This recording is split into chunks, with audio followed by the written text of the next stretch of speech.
tempête Patricia. Vous proposez donc un déplacement du lot C pour permettre à l'exploitant d'utiliser le gravier pour sa partie restauration. A priori, c'est une décision logique. En effet, permettre l'élévation des installations peut diminuer le risque qui serait de revoir la mer envahir et détruire ce commerce.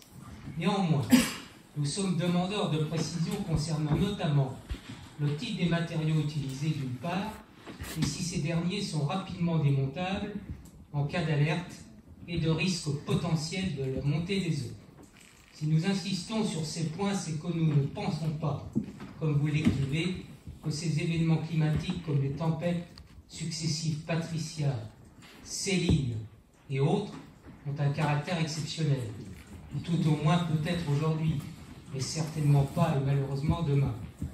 Ensuite vient la question de l'exonération du commerçant, puisque son activité n'a pu se prolonger si, comme dit en amont, le caractère exceptionnel de ces épisodes climatiques peut encore être entendu.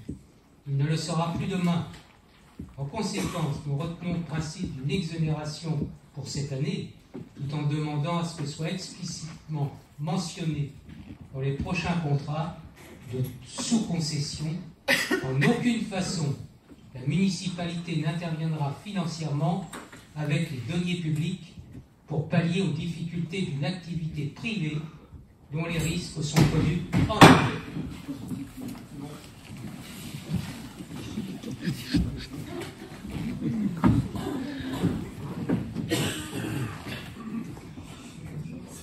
Oui, dans la même ligne que M. Bricard, je voulais juste demander quel était l'avis de la DDTM, du moins des services de l'État, sur le sujet de la voile blanche.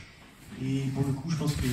Bricard a posé une véritable question, quid de l'avenir en fait, des concessions de plage. Et là, en l'occurrence, demander que ça soit exceptionnel l'indemnisation, c'est une vraie question sur, à terme, la vie de ces commerces.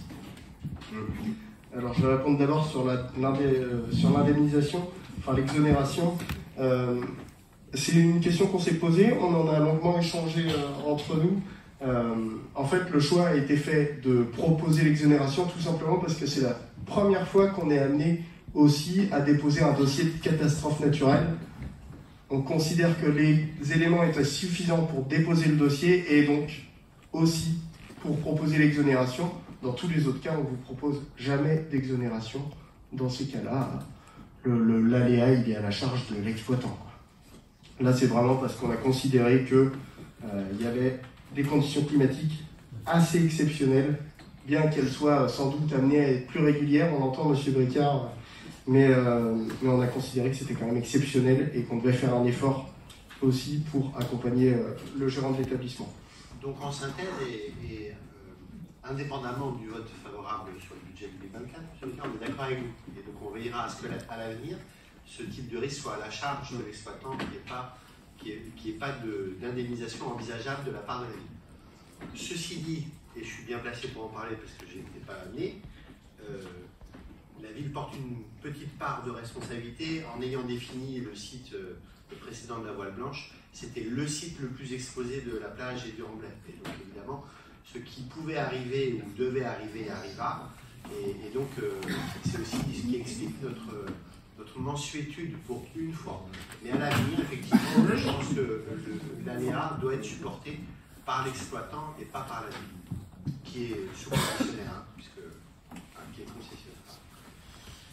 Et puis du coup, sur la deuxième partie de votre question concernant les éléments matériels, la structure, tout ça, là, on est toujours dans l'application du contrat de sous-concession, d'accord ? Les services de la DDTM étaient tout à fait favorables à ce déplacement, c'est-à-dire que dès qu'on leur en a fait la proposition, ils ont tout de suite considéré qu'effectivement c'est un lieu très exposé et qu'il fallait trouver une solution provisoire pour finir la concession, mais on n'est pas du tout dans la refonte de la concession de la voile blanche, donc c'est les mêmes modules, le même matériel qui va pouvoir être exploité d'ici la fin. Par contre, on a effectivement un gros travail et des exigences qui seront sans doute très relevées pour le lancement de la prochaine concession en 2028. Il faut être clair sur ces éléments-là. On ne pourra sans doute pas travailler avec les mêmes types d'équipements et les mêmes types de normes pour qu'il y ait une résistance accrue aux éléments. au cas où ceci devrait se réitérer. De matériaux et puis aussi d'esthétique C'est ça, bien sûr. Et de responsabilité environnementale.